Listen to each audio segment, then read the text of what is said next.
Anyways, it's very nice to meet you all, even though I don't see.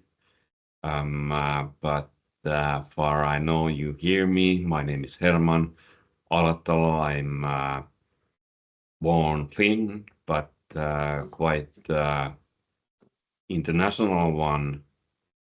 I'm actually originally from countryside, but some international roots. But yeah, I've been within the recruitment industry for 26 and a half years already, and previously I was specialized in helping um, uh, highly educated people in their job search. These days, I'm a headhunter as well as I am career coach, and this what I'm presenting today is based on my personal experience when I guided people that couldn't find a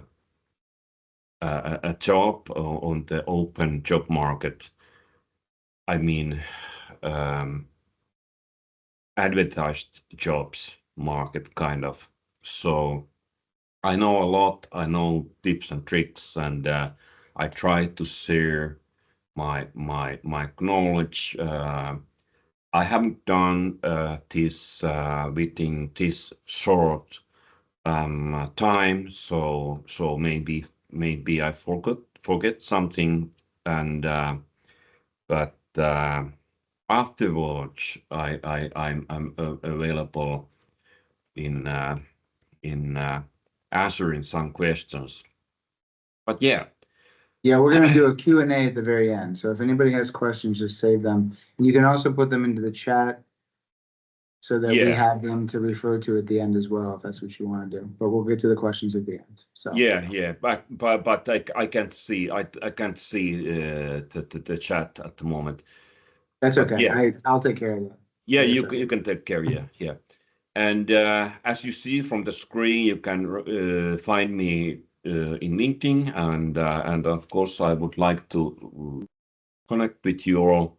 Maybe I am already connected with some of them, some of you, and it's important to know, and it's important to understand what actually are the hidden jobs. It's not some kind of uh,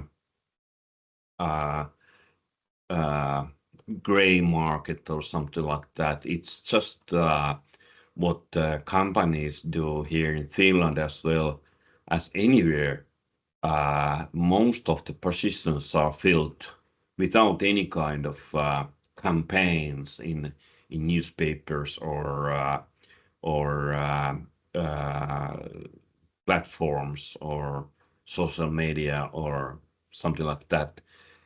That the percentage is somewhere between 70 to 80 that are not published. So if you can't find a job from advertised job market, it's no wonder quite many are not finding a job through that way. So it's important to know how uh, things are and how it works and what you can do. And like I wrote here, is that it's quite common that employers are gathering a kind of pool of people they already know. There can be hundreds. They can use headhunters. Headhunters don't publish any advertisements, or companies can rent people as consultants, and they can also use students, um, uh, and and and uh, and this market requires very proactive and strategic work, and you have to, like I wrote here, you have to do something. So not just wait, and that's fact you have to know. You have to know, and you have to take an active role and kind of create opportunities, not just wait. And you have to be systematic. If you have been working within sales, you know how to use CRM. If you don't have CRM, you can use Excel to write, keep notes and write memos with whom you talked with. Once, one time ago, I had a very anxious lady who started to call tens, maybe hundreds of companies. A week later, she called me. I'm in trouble. I don't know. I don't remember who I promised to call today. So keep notes. And also develop your personal brand. Create it if you don't have one. And talk to the people. It's important. And then when we are thinking about working within big companies, you have to know that it's not happening like that. It can take a long time, even though the need is desperate. There is a manager that is working days and nights, wishing to have someone to help her or him, but it's not possible to hire anyone because the corporate uh,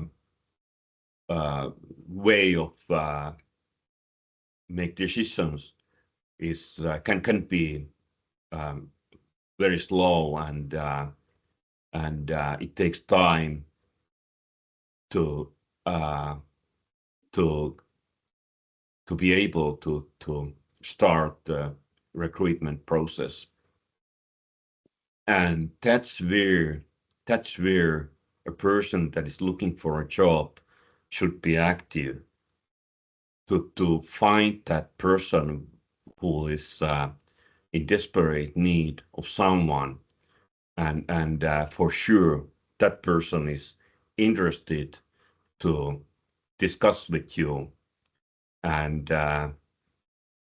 you have to also know that that might not be an HR manager, but of course in a case it's HR manager that's in a desperate need of help, he or she is eager to talk with you.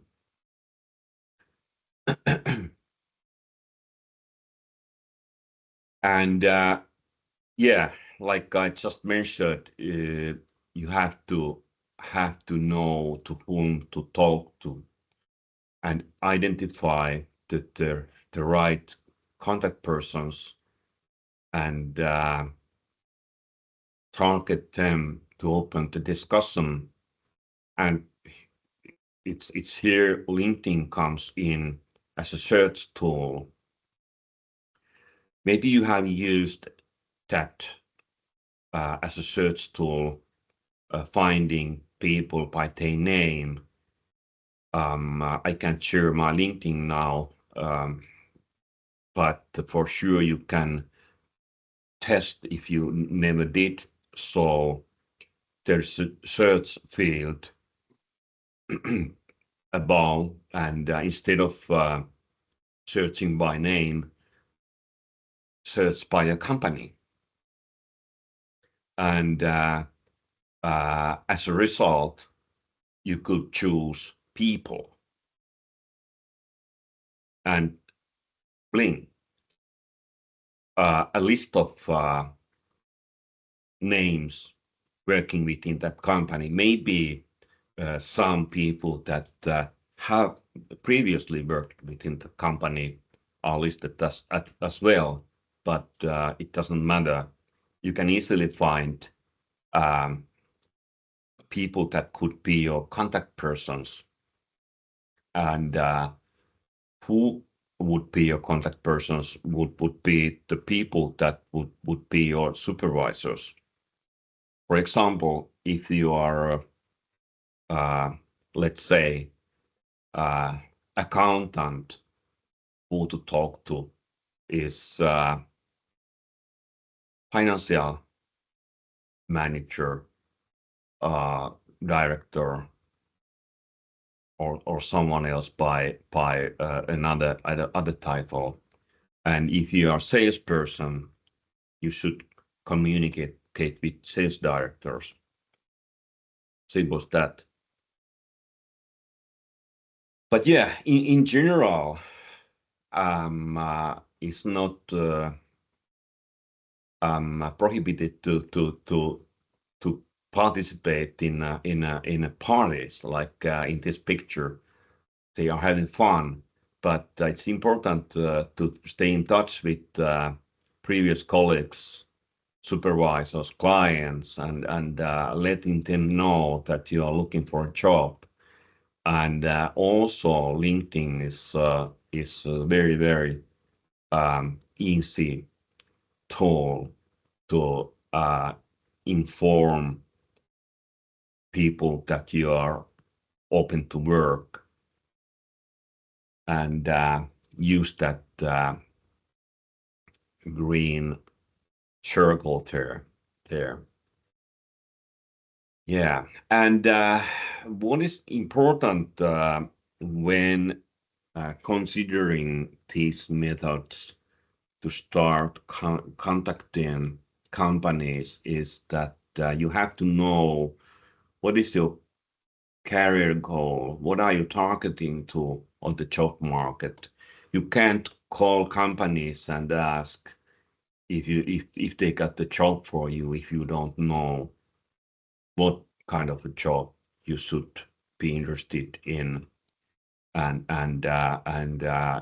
if there are none, you should talk someone and ask what kind of job um, uh, you would be good in, and like I mentioned here, you can consult a career coach and have talks uh, with him or her. Uh, what kind of job should you apply for? And if there are multiple paths, like in my example, a person, my imaginary person, is interested in working as sales director, but also she is interested to work as a controller. So that person has multiple paths to uh, check and make a plan. Of course, that person should follow job advertisements as well. What kind of companies are looking for sales directors? What kind of companies are looking for controllers? Um, uh, and and uh, and follow that path as well. And then next phase is to research companies and make a list of interesting companies. If there are none, start with industry, certain industry.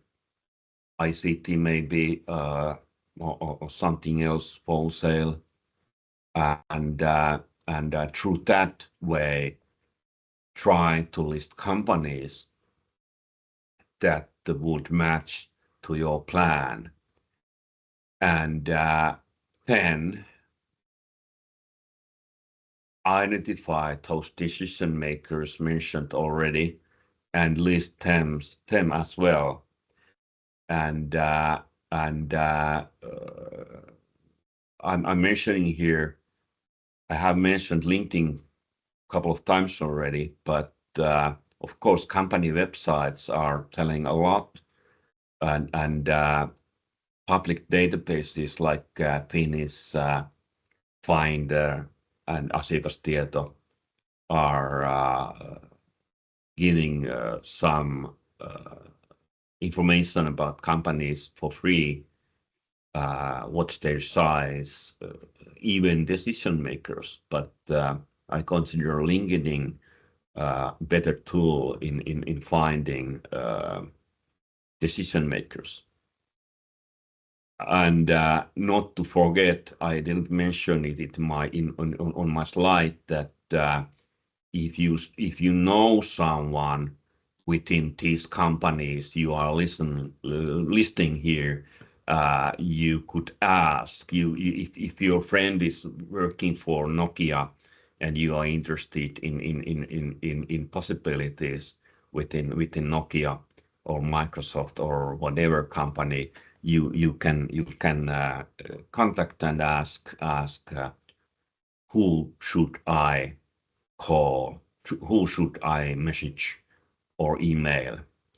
And here I'm mentioning just some samples of companies that are commonly popular among job seekers, but you have to know that it might not be easy even find the contact person since there are so many.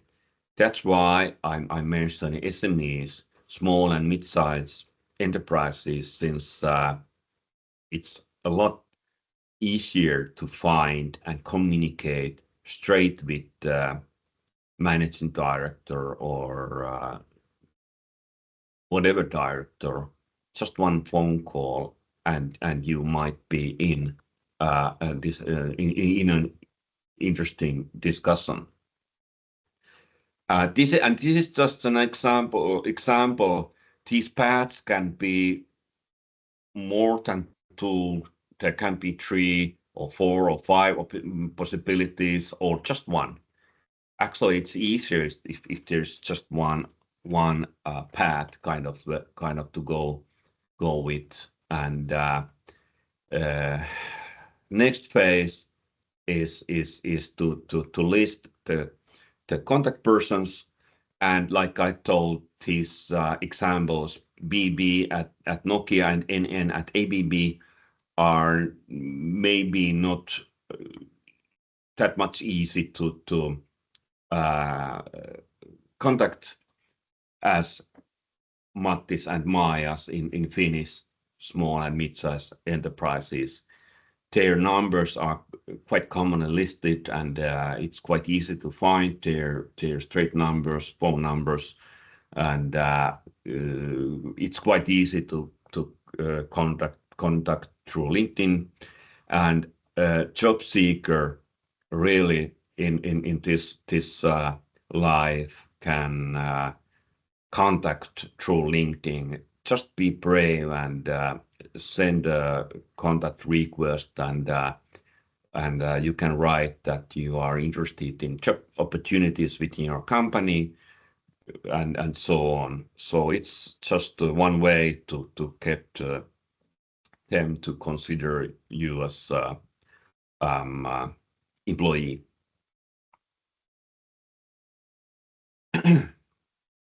Yeah, actually, this slide should have been. Yeah, actually, it's right here. We haven't been in contact yet, and before contacting company, you have to understand what they are doing. Study, check Finder and Asiakastieto and LinkedIn, and also Google their reputation, their financials, their news, if they are opening new markets, developing something new, and so on, and try to check what kind of work culture they have there, and what is important, you should understand who are they competing with.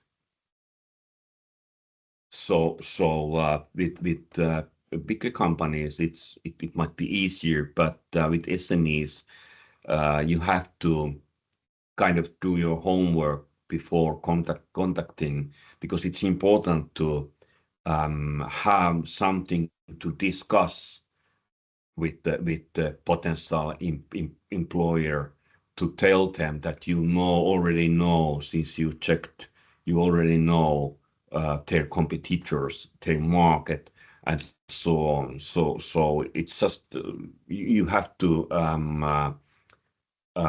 have something else to discuss than just ask if they have a job for you. And through LinkedIn, you can get know that their employees, what kind of profiles are they, all previous Nokia employees, or are they previous Posti employees, or are they previous from some other big company, and also what did they study, and what's the let's say length of employment, what is their age, and try to find a point, why should this company employ you, what do you have to offer. This is let's say very important. And next step is to create your elevator pitch.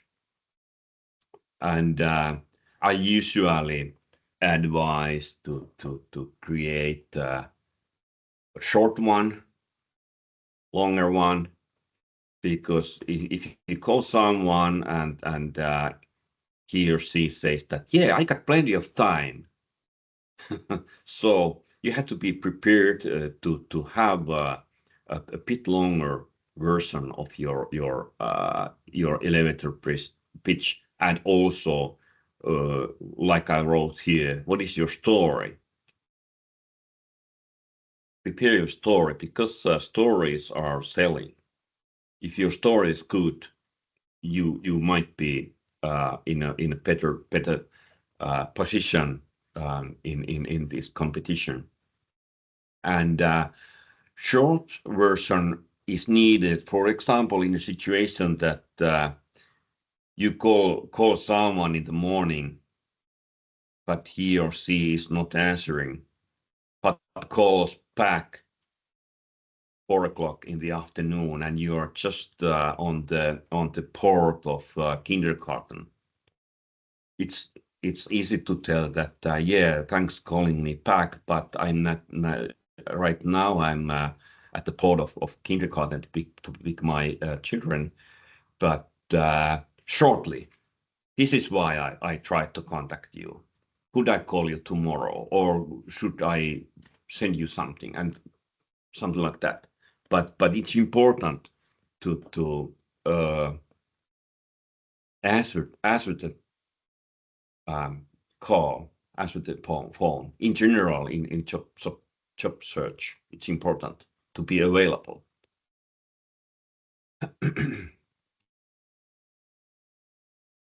And then I'm telling about calling on a phone, but what switch to your style? It's important if you are in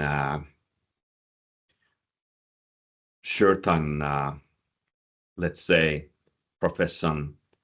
It might be easier to write emails, send LinkedIn messages, like I already mentioned. It's one good way to communicate. But when emailing, you have to know that decision makers are receiving tens, hundreds, or maybe thousands of email every day. So a good phone call or good short LinkedIn message could be better. And of course, important to know that if you're calling decision makers, that the goal in this is within this phase is to spark the interest. No one is making decisions right away. Yeah, come tomorrow. How much do you want we to us to pay? It doesn't go like that. It can go very, very fast, but we should prepare ourselves to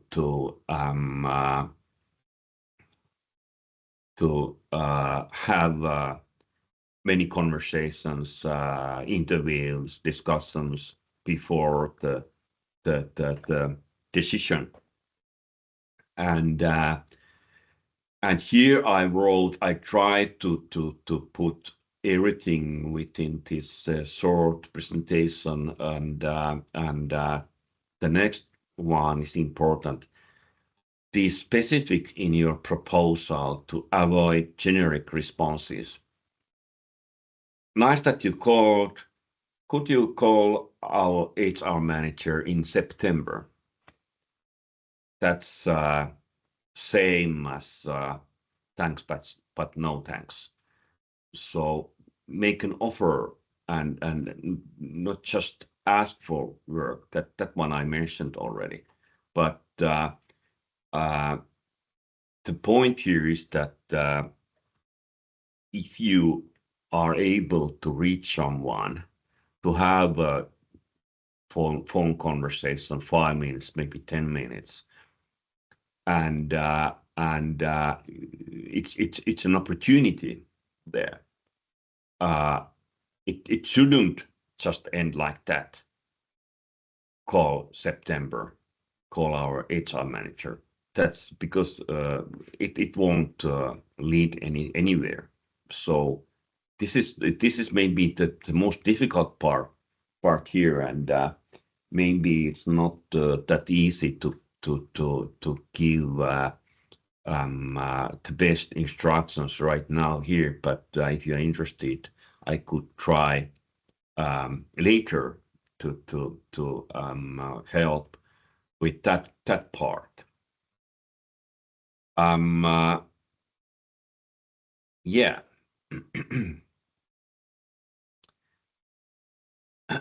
When you are good enough to open a discussion with the decision maker or decision makers, and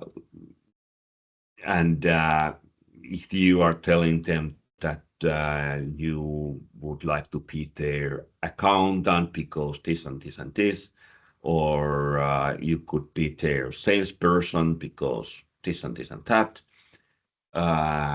they might end to a situation, especially if they think that, yeah, we have found a nice person, we like him or her, and you should be open for, let's say, at least to discuss about different roles as well. And also, I didn't write it here, but also, depending on your situation,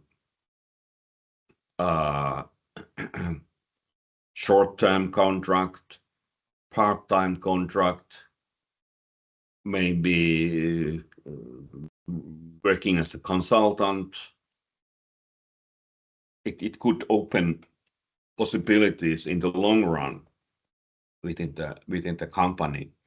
But as a salesperson, I know that if I get the opposite side like me. If they start to, I don't want to use love me, but it's close that if people like you, they start to think, what could we arrange here for this person because she or he is very nice. And actually, when I left my employer 5.5 years ago, I met some of my biggest clients and told them that I'm leaving this company. One of them asked if I wanted to work with them.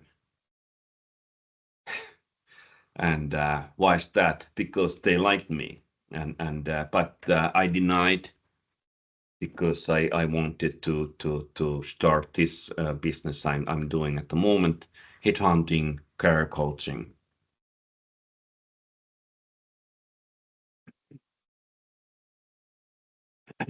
This one I mentioned already. It was mentioned in my previous slide, and it's important to network with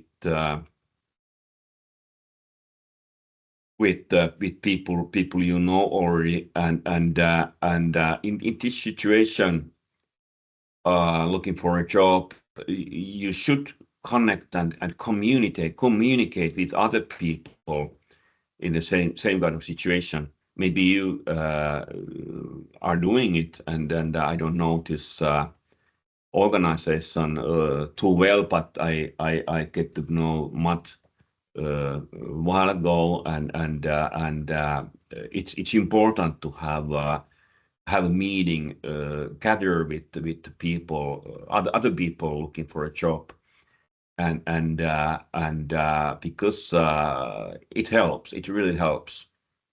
And of course, it's mentioned already 10 times, keep your LinkedIn profile updated. That's important. Actually, I could help with your LinkedIn profile. Just it takes a couple of minutes if you send me a contact request and ask if I could have a look on your profile. I could do that. But also, it's important to network with decision makers and recruiters. Right now, it came to my mind. I participated in some kind of a big event. I guess it was Economy Lead or something like that. They had invited lots of people in a meeting in Helsinki. I don't remember if it was in March or February, but I'm sure it was this year, and it was very interesting. I got lots of new contacts. There were recruiters, there were decision makers, as well as job seekers. It was very important, interesting, and it's very important to participate if there are such events in your area there. I don't know, but if there are, just be brave and participate. Yeah.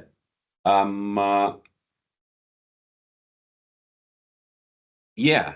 Back to Finnish job market, and Finnish job market is not finished.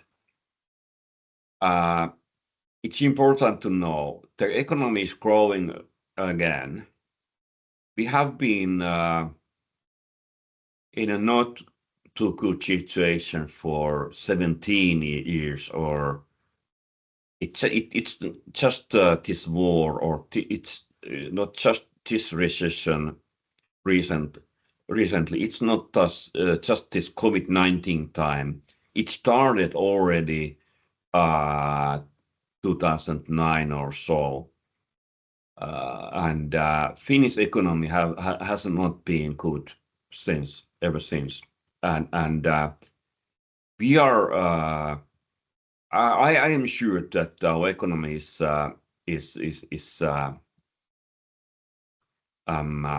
rising and it's a factor that is already growing. So there is hope on the market, lots of hope, and that is why you should be active on the market.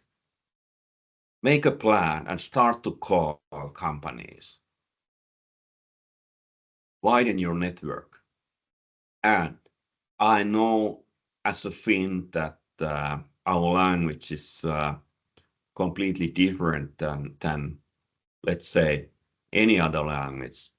It's not close to English, not close to German, Spanish, or any language, and it's very difficult to learn. If you are international in Finland and you have decided to stay, you should learn some Finnish, at least some Finnish, because I can tell you why it's important. If I had someone visiting my office, knocking the door, "Hey Hermann, I'm an international job seeker. I wonder if your company would like to hire me." My first question would be that, what's your situation? How long are you staying in Finland? Are you staying here for 1 year or two, or are you considering to leave it, the rest of your life here? It's important signal that you are not just visiting. You are at least consider it's staying here. And you already know that the company language here in Finland can be English as well as Finnish. Most of the Swedish companies on this market are having English as their in language, so it's a possibility. And if you start to research companies, you could start as an international job seeker. You could start to research companies that are targeting the global market, for sure. Some of their positions require English skills. And what is important here, once again, what you can bring to the table with your international background.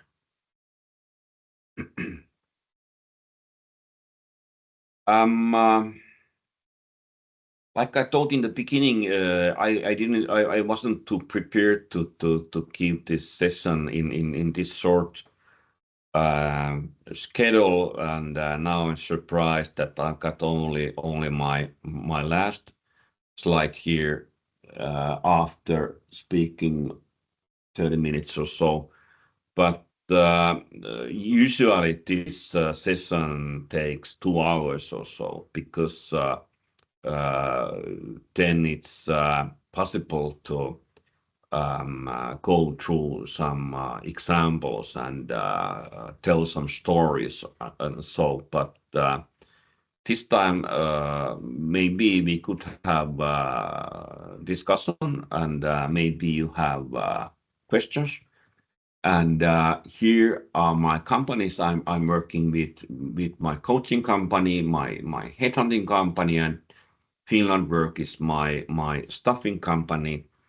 We are actually bringing people from Asia, but we are recruiting internationals that are already living in Finland, as well as Finnish persons.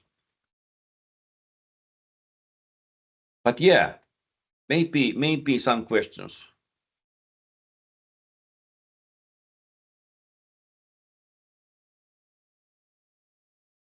We got one right here. Hi, thank you for your presentation. My name is Violetta. I run Pori Entrepreneurship Society ry here in Pori.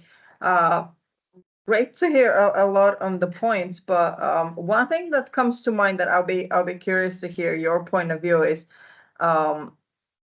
typically with job search, the main thing that the main cost for job seekers is time, particularly wasted time. What, in your opinion, is the biggest time waster that a job seeker can happen upon? What are the things, maybe like 1 to 3 top things, top time wasters that job seekers, specifically international people, could avoid doing to both spare themselves the time, but also the effort of having to go through it without actually it paying off in the future?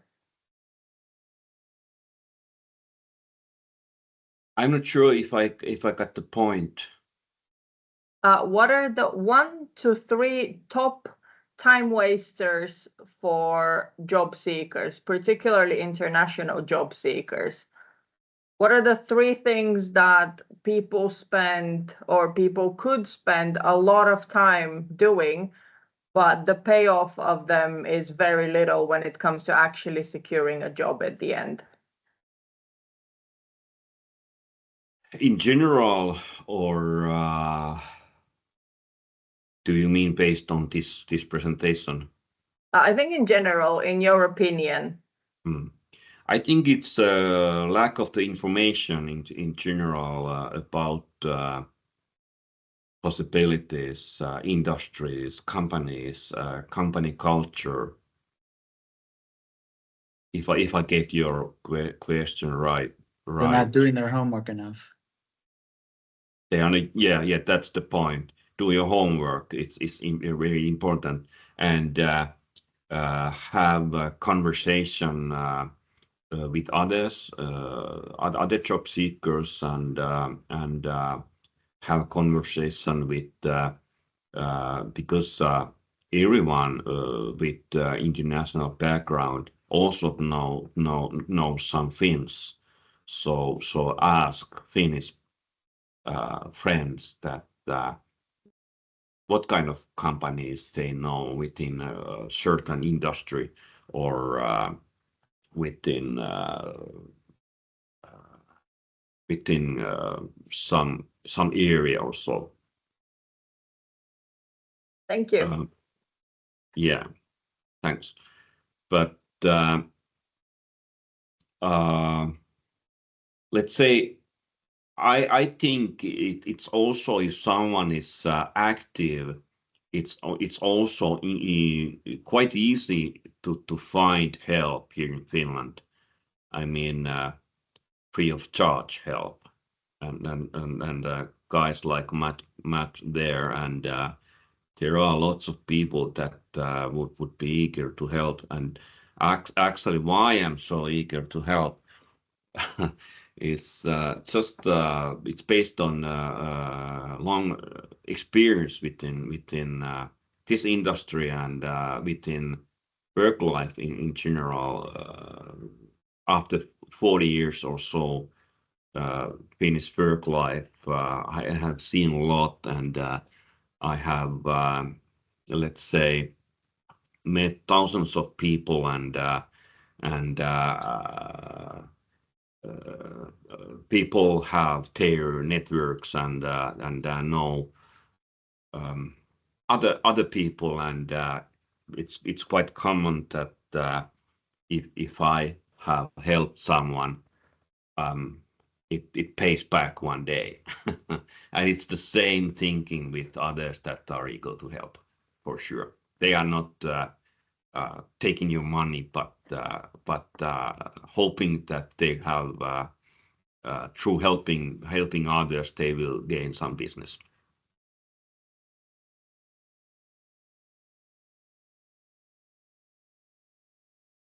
Thank you. That was a great answer. I have another question. Hi, I'm Victoria. I'm a business admin for My Games Finland and a marketing manager for Pori Entrepreneurship Society. One of the things you mentioned in your presentation was importance of creation of personal brand, especially for any kind of job seekers. And even if you're already having a job, having personal brand really helps advance your career. However, let's say in our society and also in international professionals, Finland, lots of people who come to ask for help are those who are just at the beginning of their career. So what would be your advice on how to start creating personal brand, and what are the things that people should consider when building one? Because when you begin your career, oftentimes you don't yet know if you're gonna like, let's say, the job that you chose or the field that you chose to work in, and you might pivot later, and how to smooth that process. Yeah, that's very interesting. Good question. And it's not easy to give a short answer to that. And basic tool for creating a personal brand is of course LinkedIn. And when a person is still studying or starting his or her career, that profile should be, let's say, more open to different kind of opportunities. And I don't mean here that to tell through the profile that I want new job opportunities if there is some already. I mean that in general the personal brand shouldn't be against the existing employment, existing career, but to create salesperson's profile, to create accountant's profile. It should take not just days or weeks, but years. So in the beginning, there can't be that much content. There shouldn't be so many postings about accounting or sales or that person starting care should merely following others, joining groups. I never mentioned group LinkedIn groups within these presentations, but it's very important to join groups. It's easy to find different groups for any profession in LinkedIn, connecting, liking, and little by little creating personal brand. I don't know if that was it was a short answer to this question, but hopefully that was something. Yeah, and it definitely helps. I had a second question regarding to that as well. Since like work life of a average any human being takes a huge part of their like day-to-day activities, and then you always try to balance it out with your personal life, then how much, when creating a personal brand or trying to upkeep it, no matter if you are a beginner or if you're already established professional, how much that can be reflected in your personal brand? Like, I mean, how much personal life can be used in reflecting on your like professional brand and your personal brand that is like still, it still intervenes because your brand is who you are and what you do. And are there any things that people should avoid? Yeah, once again, good question. First, back to my previous answer. Depending on profession, depending on your on person's employment, for example, within top security, company or position should be, the person should be aware that being too open is not good. And also, I had an example of an accountant and had an example of a salesperson, quite different people in general, quite often. If I had an accountant that spends a lot of time creating personal brand, I would doubt that if I wish to employ or use that accountant as outsourced. So that's important to know as well. But in the long run,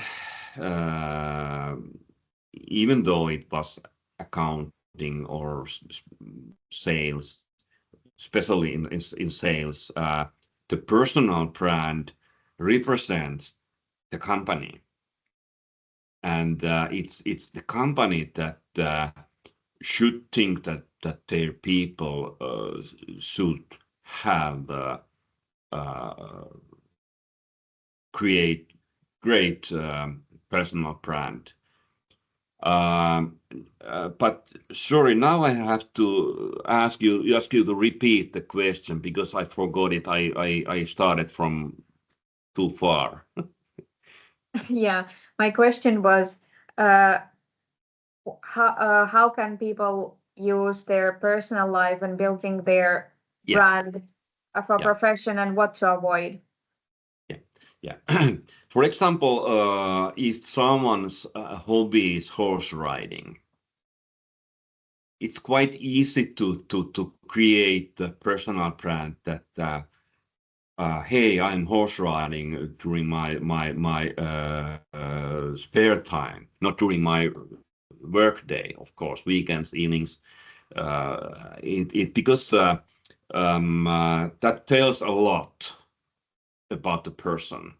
Or goes playing tennis, paddle, or something like that, or having children. I wouldn't tell that people should post their children's pictures in LinkedIn. They shouldn't.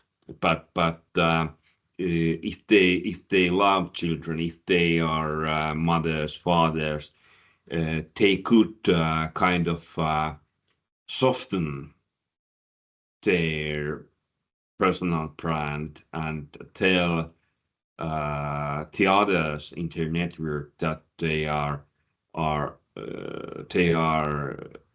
family people as well, because I don't think no one should hire people that are not doing anything else, that just working 24/7, but they should have their life as well, with children, with horses, with their hobbies. Okay. And but that's that would require let's say a longer session to discuss completely about, as well as your previous question. Thank you. I hope that was something. Yes, thank you very much. Thanks. We don't seem to have anything in the chat, so if anybody has a question, you can like raise your hand. Okay. I think Betty was first. Yeah. Yeah, good evening. My name is Ishani. My question is this. What I see is that all the potential, all the opportunities are centered in one city, because mainly when I check the LinkedIn, the career development programs, career opportunities, all are centered in Helsinki. But is there any plan to bring those organizations, those companies to Satakunta? Because what I feel is, yeah, what I feel is we need more participation, more activity, more connection with companies here in Satakunta, so that those companies, when they come here, when they establish here, they keep generating job opportunities, so that we don't have to go looking further away. We can find opportunity here itself. Even to find an internship for a student like me is so difficult, because there are very limited. The main reason is limited resources, limited opportunities. So do you have any plan to connect with those organizations or any of those companies and bring them here to make this city more proactive?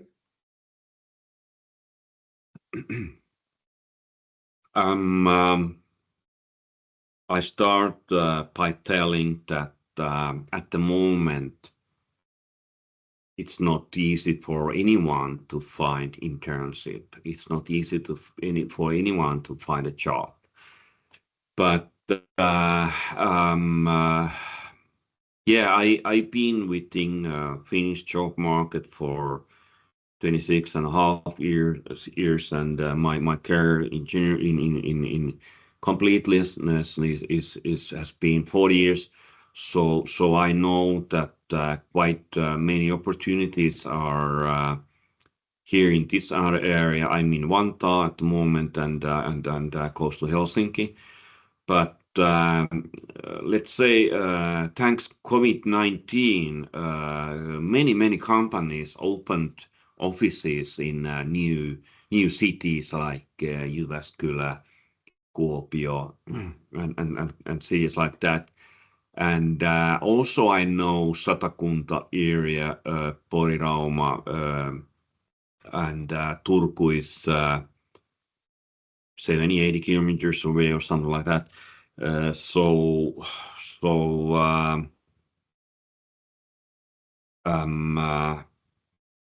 That area is a bit, let's say, I try to avoid a word difficult, but it's not similar like many parts of Finland, and in an area like that, it would be more important to make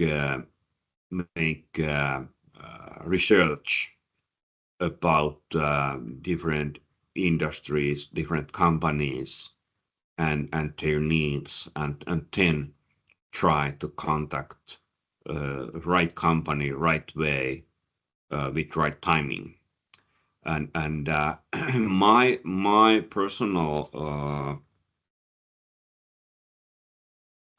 network is very large, but of course it's the market that tells where are the companies and their offices situated.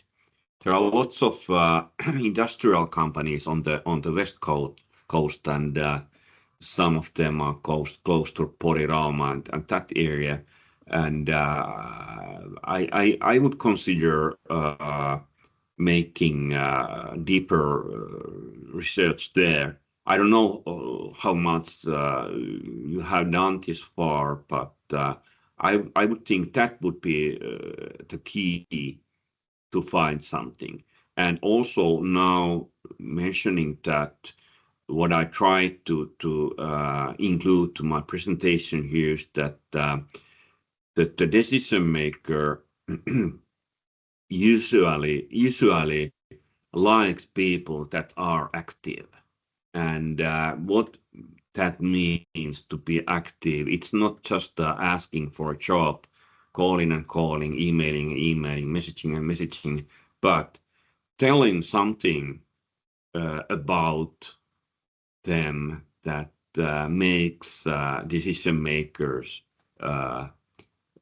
getting interested in. I mean, doing the homework. and discussing about important things that things that are important for that company. I don't know if I answered your question. Thank you. Thank you very much. So, Betty, you can talk now. Yeah, Can I it ask answered. questions? Okay, I would like to ask questions. It's not just about the hidden opportunities or Finnish job market. It's more about like a well-educated internationals. So, for example, when I was trying to write my CV and looking for the jobs, and I found out like the jobs, no matter it's on LinkedIn or like the jobs that people try to share with me, the majority of like the degree, it's either like the bachelor, master. But for those internationals who have been like have their PhD or even already have like a researcher background, how do they write their CVs in order to get the jobs in Finland? Because I found out like this is kind of like quite difficult for those really high, well-educated internationals, especially if the like professions is more like the educational or like not related to AI or even not related to the business or not economy, or it's more related to the human science. Then how do you have any suggestion, or how do you look at like for those international notes, if they want to really find a like a proper job to match their background, how do they write their CVs? Because I have been trying to join so many like sessions about how to polish your LinkedIn profile, how to write your CVs, but it seems like it doesn't go anywhere. Thank you. that's quite typical problem, let's say. Since quite many general instructions, quite many general sessions are not enough for everyone. Um, uh, if I understood correctly, you have been applying for open positions. Yes, I try to apply like the Luge or Suge or even like the senior, like no matter it's like which cities and mm, even the universities open positions. But I found out like the candidates, the majority of them are more have like the internship experience, and they probably already like involved in some project while they are doing their internship. But for me, for example, like I already have the highest educational background from another country, and then I decided to come here to study another master. So it is kind of like and when I arrive here, it's unfortunately during the COVID period. Therefore, it's not easy for me to have like a really solid internship experience. And even I try to apply the intern job, it's still kind of like overqualified. So this is something that I really interested to yeah. like want to know about. How do Finland companies or even like a Finnish job market, what do they really expected for those people who have a really high educational background and really solid working experience, and they really want to try to contribute this society to kind of like bring their cultural perspective or like Mm. different insights into the society or companies. How do we to Yeah. apply the jobs? Yeah. Still, this is quite unfortunately quite one common situation I have heard about, and now I would like to start with the same fact I started this presentation 1 hour ago, that most of the positions are filled without any kind of advertising. And when there is a job advertising campaign, we have to know that it's also marketing campaign, and at some point, for example, when it's public sector or university or something like that, which is the employer, they just have to publish job advertisement, because that's why that's what they should do. They just can't hire people they already know, like companies can do, and it's just a small part of the market, and it's no wonder there are tens and hundreds applicants, and also when it's job advertisements, while it's also this employers marketing, part of their marketing, quite often they include quite a lot requirements, quite high requirements, even though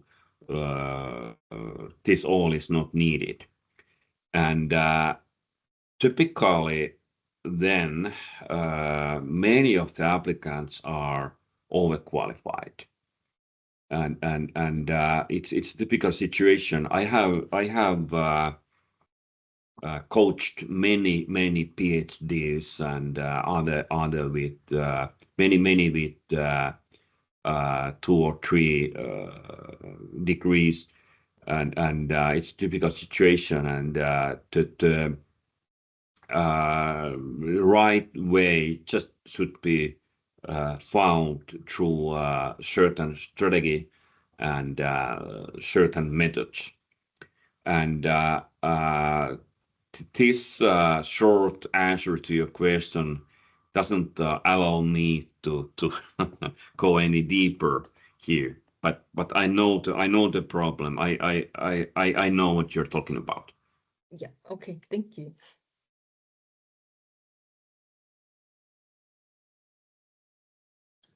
Okay, Alicia here has a question. Hello, sir. Okay. My name is Elisa and I'm from Nepal, and it has been just 1 month, just today. I have moved here from Nepal. So when I was in Nepal, I used to hear a lot of stories about my elder brothers and sisters who had already moved here in Finland to do their study.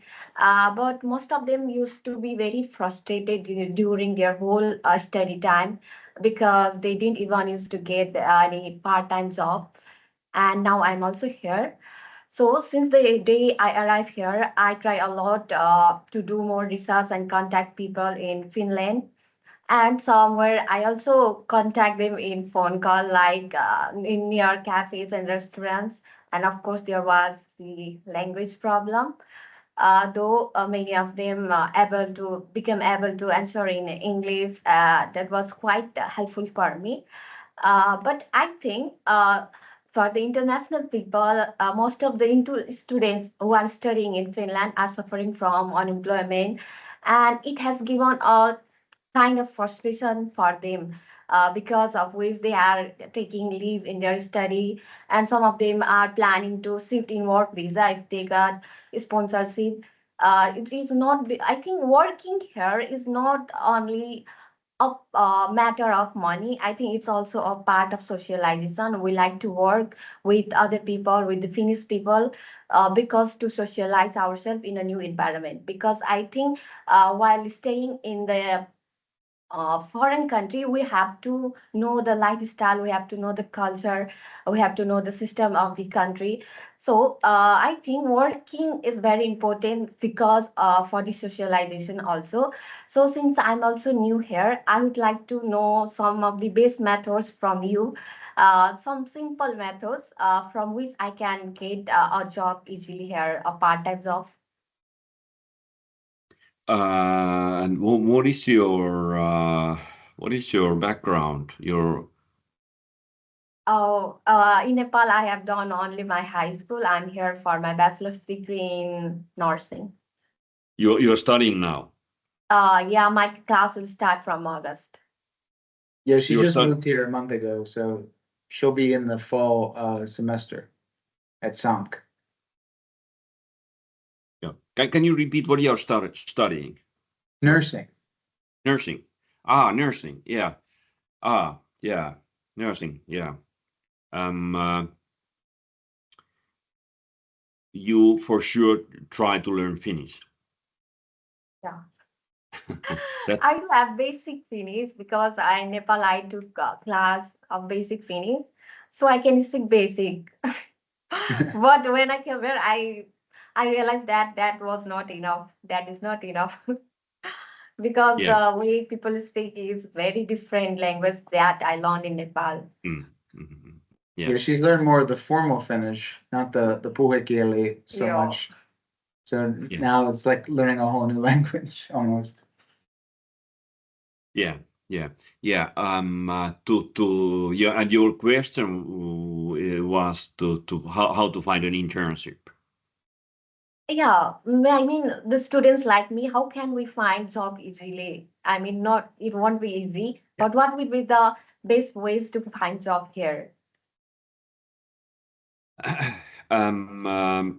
Yeah, I think that you should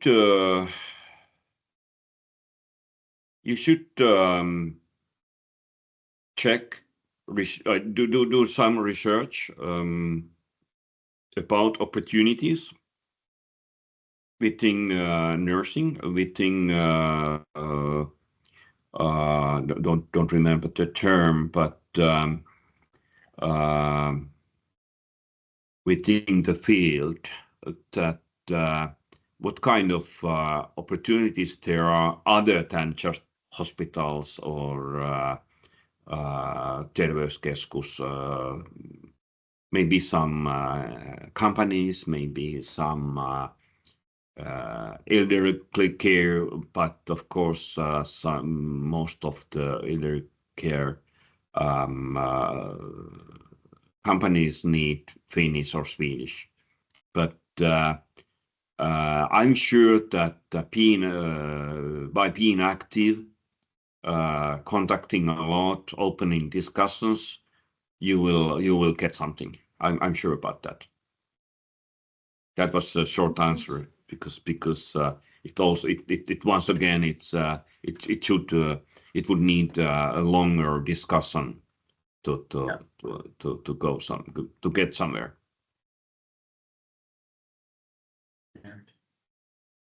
All right. Does anybody else have any questions?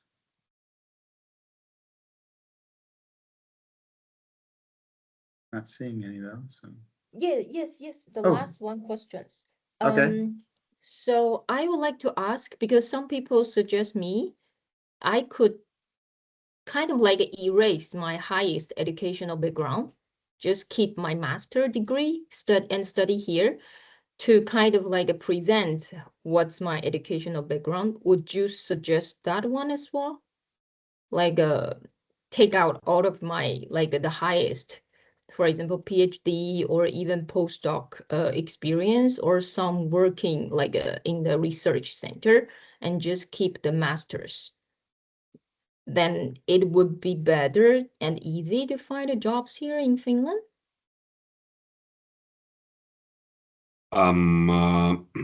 Depending on if your master's is from different area. Yeah, I do. Yeah. Maybe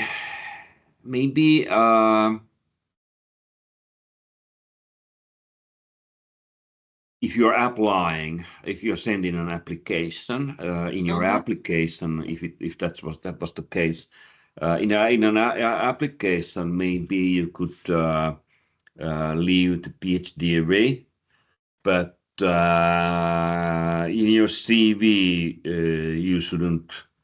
I don't tell that you are lying, but in your CV you should mention somewhere that you have also PhD, but in your story, let's say like that, you should tell that now you are leaving that behind and you are concentrating to that. You got master's degree here or here already, and you're leaving behind this where you have gained a PhD. Simple like that. But if okay, so my previous background is marine biology, and I came here to study a master which related to the education and globalization. So actually, it's still kind of like related to each other. So even I took my PhD away, I still cannot say like I totally get rid of my original background and open a new direction. It's more kind of like I want to advance and polish my previous background. That's why I came here to study another master, which related to the global perspective. So but then you should just include that to your story. Okay.